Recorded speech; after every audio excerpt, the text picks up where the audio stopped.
Hello, friends. Welcome to Better Than Before Breast Cancer with me, Laura Lummer, the breast cancer recovery coach. Today is our Tuesday terrain talk, and I'm literally on fire about this talk. So, I was doing some behind the scenes work. I wasn't intending on speaking about this topic from this angle today, but I came across some statistics that I just found to be mind boggling. And I thought, I need to address this topic. I want to address this topic. It's so important. And I also want to address it in a really mindful way because you and I, we all know what we're supposed to eat, right? Supposed to, big quotation marks there. We know what healthy foods are for the most part. And there are some foods that we think about as healthy, which actually are not, like granola bars and things of that nature. They have what's called a health halo. They're marketed as health food, and they're really just candy bars. But we're not talking about those today. I want to talk about this topic in a very mindful way because it isn't about what you're supposed to do. You know, when we talk about I'm supposed to eat healthy, I should eat this, I should eat that, we all know that. Unless you have been living under a rock your entire life, we're aware of it. But why don't we do it?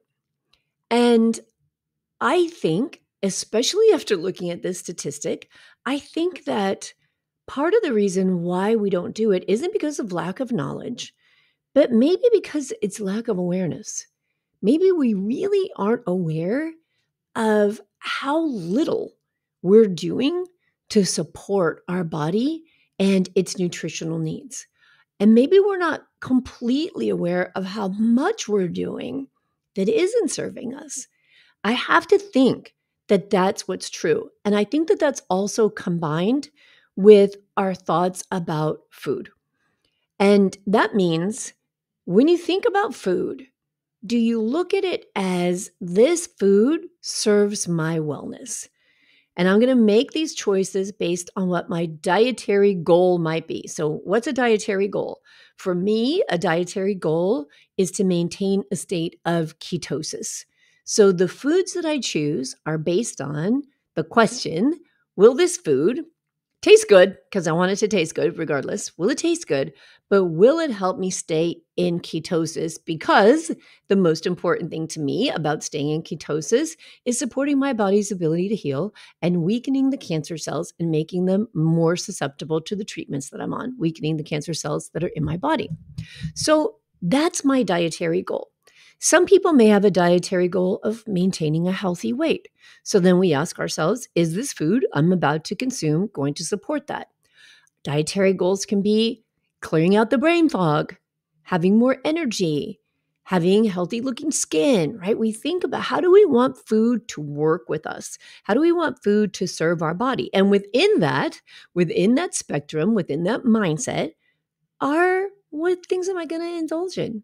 Because we also just sometimes want to enjoy food as a tradition, as a celebration, as an indulgence, right? And we may take in food from time to time that we look at and say, this food does not serve my dietary goal, but I just want to enjoy the taste of it right now. We do that too. We're just people. We're only human. We're not perfect. We can't beat ourselves up about that stuff. Okay. That's just the way it is. So let's embrace it. Let's accept it. Let's say we're not perfect. But where do we have room for improvement? And how aware are we of what we're actually doing? You know, a couple of podcast episodes ago, I talked about data and the importance of really looking at the data and seeing what the data tells you, like tracking your food for a number of days. And I have never met someone and encouraged a client to do this and had them come back to me and say, yep, I'm doing exactly what I thought I was.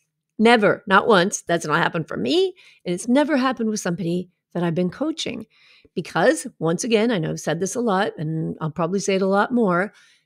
We always think we eat less than and better than we actually do. And we think we move more than we actually do. And so it's in increasing awareness of what's really happening that we can start to make modifications to better support ourselves. So let me come back to the beginning here. I was working on updating some emails that go out to people who are in my 90 Days of Wellness program. So they get lots of information every week supporting different areas of heart-centered wellness, a heart-centered approach to nourishing and loving their bodies through lifestyle practices. That's what that program's about.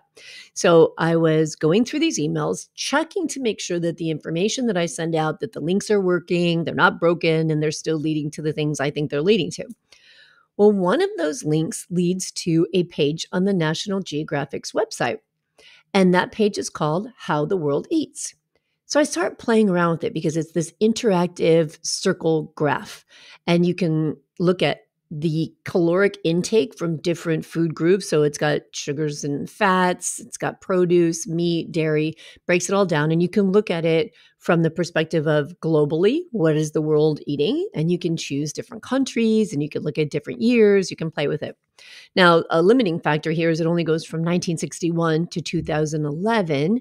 So current data is 12 years old. So just looking at that space and time, though, from 1961 to 2011, I was not surprised to see that the category that contains sugar and fat increased from 29% in 1961 to 37% in 2011. But I also want to just clarify something here. I think that it's a gross misrepresentation to lump sugar and fat together.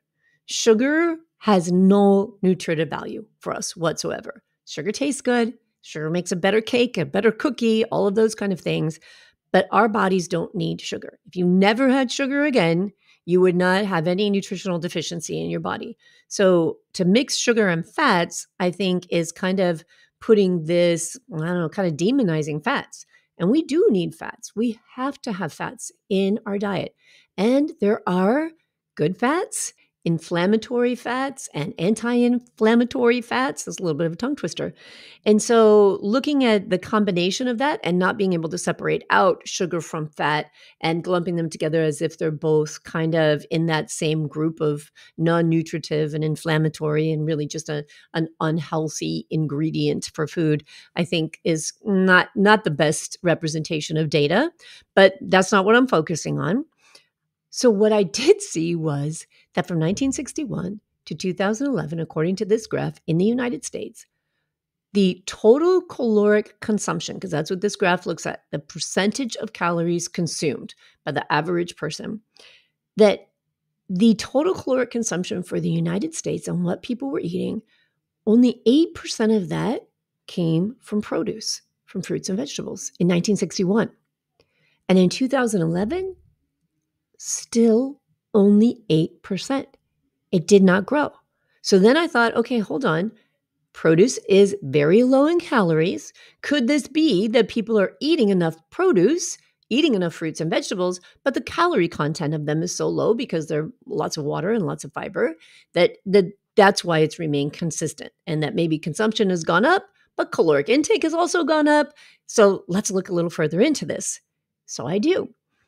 And I find a statistic that says only 10% of Americans eat the recommended daily allowance that meets the U.S. dietary guidelines of fruits and vegetables. And the dietary guidelines for vegetables are only 2 to 3 cups, which is so little. Like not even nearly enough, in my opinion, and in opinions of other studies, which let me share with you. I keep looking. I'm thinking, this is mind-boggling. How can we be eating so little fruits and vegetables? And I find this data by the Pew Research Center. Now, again, this data only goes to 2010. So it goes from 1970 to 2010. And in that amount of time, it shows these different categories of nutrients and how much they've gone up or decreased in consumption. And leading the charge is consumption of grains, consumption of sugar, fats and oils. Red meat stays pretty much the same. Vegetables dip a little bit. They go down. Eggs go down. But fruits and fruit juices go up, and sugars and sweeteners go up. Okay, we're getting a bigger picture here. And I'm thinking in terms of this. We see this increase in metabolic syndrome. We see an increase in type 2 diabetes. We're seeing an increase in cancers, and especially in children. And does this have something to do with the picture? You know, I already know the answer to that, right? But I want to keep looking. I want the evidence. So I find another study, and this study is called Fruit and Vegetable Intake and Mortality. It was conducted by Harvard, and Harvard, they looked at 2 of their own cohort studies, and then they analyzed 26 cohort studies of the United States men and women and what they were eating. And here's what they concluded: that suboptimal intake of fruits and vegetables ranked among the top dietary contributors to the burden of disease and premature death in the United States and worldwide. Despite recommendations in dietary guidelines to increase fruit and vegetable intake, the current average intake among U.S. adults, 1 serving of fruit and 1.5 servings of vegetables per day, remains far from optimal. Wow, that is amazing. And this study was published in 2021. So this is a lot more current data. So what the heck is going on? If we're eating 8% of our calories from vegetables, what vegetables are we actually eating? So I look it up and I find that the top 3 most consumed vegetables, number 1, and I completely understand its popularity, is potatoes. I never met a potato I didn't like. Potato, number 1 consumed vegetable, followed by tomatoes and onions. The most nutritive vegetables, the top 3 nutritive vegetables, broccoli, spinach, and kale. And they're nowhere near the top of the chart when it comes to consumption. So not only are we consuming just a tiny fraction of our calories, less than 2 cups of vegetables a day, but what we are consuming is a high carbohydrate vegetable for the most part, the most popular one. So then I think about grain consumption. Now, of course, we eat grains because we like bread, right? Bread tastes delicious. But I think that another consideration when people eat grains, especially whole grains, is they're thinking about fiber consumption. And so I want to point out a couple of statistics to you. I looked up the most consumed grains, and worldwide, leading the global charge is rice. And then we've got wheat and corn. Now, the 3 most nutritive vegetables, as I mentioned to you, spinach, kale, and broccoli. So when we're eating food and we're eating these top 3 grains, the most popular ones that are consumed globally and in the United States, we're thinking, yum, they taste good. Who doesn't like a good sandwich? But also, I'm getting fiber, right? Let's look at this. So for 1 serving of rice, which is about a cup of rice, you get 0.6 grams of fiber, but a whopping 44 grams of carbohydrates. Now, if you eat brown rice, you get a little more, about 3 grams of fiber, but 41 grams of carbohydrate. And that's just for 1 cup of rice, okay? Me and my dietary program, I consume 20 grams of carbohydrate or less a day. And from a naturopathic oncological perspective and the metabolic approach to cancer, it's recommended for women to keep their carbohydrate intake below 40, but definitely not above 50 grams a day, because we've seen the evidence and the science shows us that following a low carbohydrate diet is better overall for our health, especially as cancer patients and cancer survivors. So what about wheat? If we're looking at wheat, whole wheat bread has per serving, so 1 slice, about roughly 2 grams, just a little under 2 grams of fiber, and about 13 grams of carbohydrate. Now, when it comes to whole wheat bread, maybe you have a slice of toast now and then, but usually it's a sandwich. So you're going to have 2 slices of bread. So we're talking 26 grams of carbohydrate just in the bread alone. Then the 3rd most popular grain, which also goes under the guise of vegetable, is corn. Now, for 1 ear of corn, the nutritive value is about 2.5, a little under 2.5 grams of fiber and 17 carbohydrates. So just keep those numbers in mind. And I want to address this question because I get asked it a lot. Are grains bad? Is this bad? They're whole grains, right? They have fiber in them. And the answer is no. I want to go back to the guidelines that I profess in my free download, which is How to Eat Without Fear and Guilt After Breast Cancer. And even in there, I say, let's get the confusion out of food. And let's just say that no food is good or bad as long as it's a real food. And that means not made in a box, not processed in a manufacturing plant somewhere, but food grown from the ground or food raised from plants that grow from the ground, right? So we're talking plants, animals, real food. So if it's real food, is it bad? No. But as I mentioned a minute ago, does it serve your dietary goal? If you have cancer, if you want to work towards preventing a recurrence of cancer, then dietary strategies can be really important. And low carbohydrate is significantly powerful as one of those strategies. So being aware of what you're consuming and what that means to you, that's the important part. It isn't the demonizing of food. It isn't brown rice is bad and rice is bad and oats are bad, but it's what are they doing to serve your health? Are they sprayed with glyphosate? Are they genetically modified? Are they high carbohydrate? What's actually going on with your food? So let me come back. We're sticking to fiber because I'm thinking, okay, for grains, we've got to be thinking about maybe people don't realize how many carbohydrates are in small servings of grains. And maybe we also don't realize the benefit and how much fiber is available to us and how many vitamins are available to us in vegetables. So let's look at those top 3 most nutritive vegetables. Spinach, 1 cup of spinach, 4.3 grams of fiber, and only 1 carbohydrate. Yeah. And again, we're looking at whole food, real food. 2 cups of spinach is not hard to consume. So if you eat 2 cups of spinach, whether it's raw spinach and you go ahead and you put that in a salad, or you take 2 cups of spinach and you cook them, which if you cook 2 cups of spinach, it comes out to like 2 tablespoons of spinach. But in that consumption, you're getting a lot of fiber, up to 8 grams, a little over 8 grams of fiber, and hardly any carbohydrates. So this is why when we talk about eating a plant-forward diet, it's so significant because it can be really satisfying. You're going to have large servings of vegetables as parts of your meal, big salads throughout the day, and not have an exorbitant amount of calories or an exorbitant amount of carbohydrates in your diet, where you're still getting a lot of nutrients and a lot of fiber. So let's talk about kale. And I'll be honest with you, kale is not my favorite food. I find it to be really rough and chewy. And I know you're supposed to massage it with salt and lemon oil and olive oil. And I do that. So I mix kale in with other things. And I actually like to cook it in broths and mix it in with other things. I'm not a big fan of just eating a big kale salad. But regardless, for those of you who do like it, the fiber content in just 1 cup of kale is almost 3 grams of fiber. So you get about 2.6 grams of fiber in a cup of kale and about 6 grams of carbohydrate. Same for broccoli. In a cup of broccoli, cooked broccoli, you get about 6 carbohydrates, but almost 5 grams of fiber.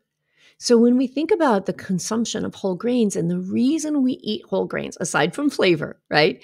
Because sometimes we have to make decisions aside from flavor and favorites and think about how do we want them to serve our health, especially when we're managing chronic illness. We've got to shift that mindset from eating food from the perspective of just enjoyment to enjoyment and benefit. And I do say both. I am not a proponent of a flavorless yucky diet that you don't enjoy. And I am a huge advocate of experimenting with new food because I know that you can put together a diet that both serves your dietary goals, your health goals, supports your body, and tastes delicious. This I know for sure because I'm a good cook and I read a lot of cookbooks and taste a lot of good food. So when we're thinking about what we're eating, what do we want to get out of it? And if it's fiber, then we can see just from this small example that vegetables have a lot more to offer than whole grains, both in the fiber content and in the carbohydrate content. So this is all well and good, right? Great information, interesting statistics. Okay, I need to eat more vegetables. But what's important is, why isn't that already happening? What is it that keeps us from eating the recommended, the small amount? And in fact, even though the US dietary guidelines recommend 2 to 3 cups, the study, which again, I'll post in the show notes for this episode, the link to it, the study that I referred to earlier, the cohort study by Harvard, found that the minimum intake was 5 cups 5 cups of vegetables a day, and they found that that had the greatest impact on health. And in fact, that over 5 cups a day, they said they didn't see a significant impact on continual improvement in health. And even though in the world I live in, it's advocated to have up to 12 or 15 cups of vegetables a day, looking at these statistics, I would be thrilled to see people get up to 5 cups, right? So can we get up to 5 cups a day? I think that the thing we have to think about is there's lots of options when it comes to vegetables. Why aren't we eating more vegetables? Why aren't we bringing them into our lives and into our bodies? Well, I think some people don't know how to cook vegetables, so they don't like the taste of them, right? When it comes to vegetables, I think that, I think back on how I was raised, and I hated vegetables as a kid because my mom boiled vegetables. That's all she did. She'd throw them in maybe a steamer or a pot of water, and she'd boil them, and they'd be boiled to death, overcooked, and disgusting. I hated vegetables. But as I grew and as I learned to cook, I made a point of purchasing vegetable forward cookbooks, looking for vegetarian cookbooks, vegan cookbooks. I actually have a cookbook that's called Veg Forward, and looking for really great chefs and how they cooked their vegetables. I'll put some links to some of my favorite vegetable cookbooks in the show notes for this episode, because I think it's super important to realize there are lots of ways to cook vegetables that make them taste delicious, way beyond boiling and steaming. And then people start arguing, oh, well, doesn't that take away, the nutrient value? Doesn't the vitamin C go up in the steam? Well, if you're not eating any vegetables, or you're only eating 1 cup of vegetables a day, then I'd rather have you eat 5 cups of vegetables that have been cooked with a little less vitamin C than not eat any vegetables at all, right? And it's about more than just vitamin C. There's so many great phytonutrients in vegetables that we know benefit health, and we're not even sure of the mechanisms of that. Like, nutrition is such a baby science. And I think that's part of the reason for confusion. We started really digging into the science of nutrition just less than 100 years ago. And sadly, what tends to happen in science is we come across this great discovery, this fruit does this vegetable does that, this nutrient does this. And then we just kind of stick with that and we don't go back and redo the science. Instead, we just add more and say, well, maybe that wasn't correct. This is the opposite of what you said in 1950. And now we're fighting on both sides. Well, 1950 is still valid and 2023 is valid. And it's just crazy, right? We just need to understand as a general public that the science is conflicting because it's come out at different times. Different institutions want to back their studies. And it's really hard to do a good study when it comes to food, because a good study means it's got to be really controlled. A randomized, controlled, double-blind study. Those are the gold standard. And when it comes to humans and the way they eat, it's really difficult to get a study like that, because you can't be sure that they're eating everything you tell them to eat, that they're not eating other things, that lifestyle factors aren't influencing their consumption of food while people are in a study. And so all that combined together makes a lot of confusion when it comes to nutrition. But if we just stick with the basic guidelines and we just understand eating whole foods, real foods, right? Cutting out processed foods, cutting out high sugar, high fat, processed foods, eating real foods, and eating a majority of plants, increasing our consumption of vegetables specifically, because fruits can also be very high in sugar and have a tendency to spike people's blood sugar. So vegetables especially are important. What's another reason why we're not eating more vegetables? One, we've got flavor and not knowing how to cook. That's easily remedied. Two, people tell me all the time it's too expensive. There are lots of ways, my friends, to get vegetables into your diet and to think about it differently. Because for many people I have coached who tell me vegetables are too expensive, their pantries, their refrigerators, and their freezer have foods in them that do not serve their health. So if we look at those foods and ask ourselves, could I trade that out and spend that money on vegetables? Can I buy frozen vegetables? Because if fresh vegetables aren't something you're going to be able to purchase, they don't fit in your budget, or People often don't buy them because they say they go to waste. Why does a vegetable go to waste? Because we're not intentional on incorporating it into our diet, right? We're not eating it consistently. So it's sitting there while we're thinking, what am I going to make out of that thing? We need more ideas. We need to be creative, and we need to be incorporating it into lots of things we eat. I don't think that there's a meal that goes by that I have that doesn't incorporate some type of vegetable. Even if I'm just chopping up broccoli and throwing it in, if it's eggs, if it's, I don't know, pretty much anything. I always make a point very intentionally to incorporate fresh produce into what I'm eating. But frozen produce, they pick it fresh, they flash freeze it, and it stays good for a long time. And you can get some very good prices when you're buying frozen produce. So that's something to check out. And I think a third factor may be access to vegetables.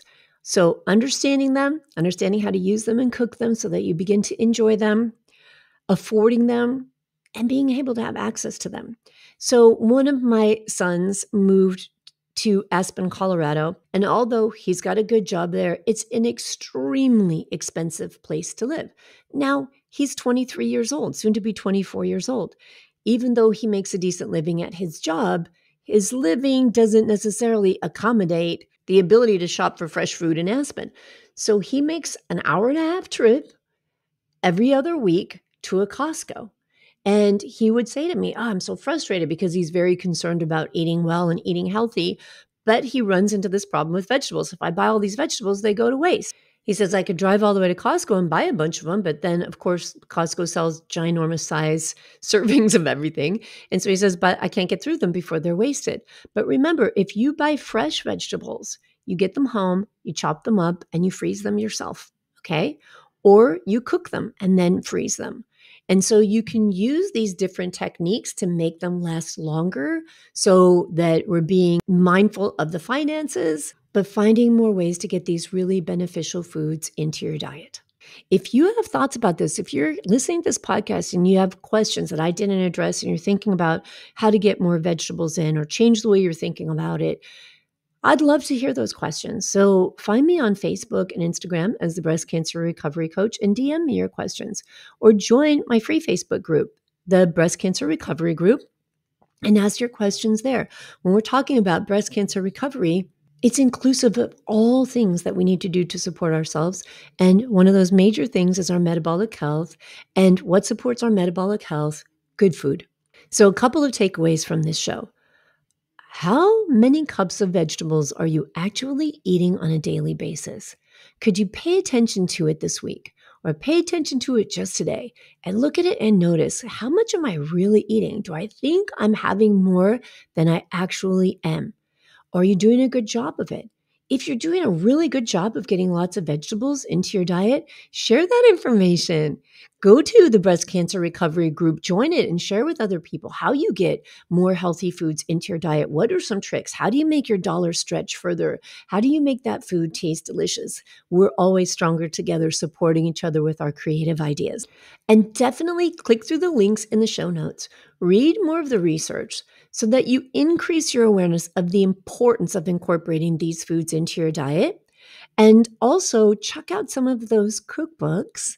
Let's learn how to make eating vegetables fun and change those dials on the graphs of how the world eats. All right, my friends. Thanks for being here and joining with me today, and I will talk to you again soon. Take care.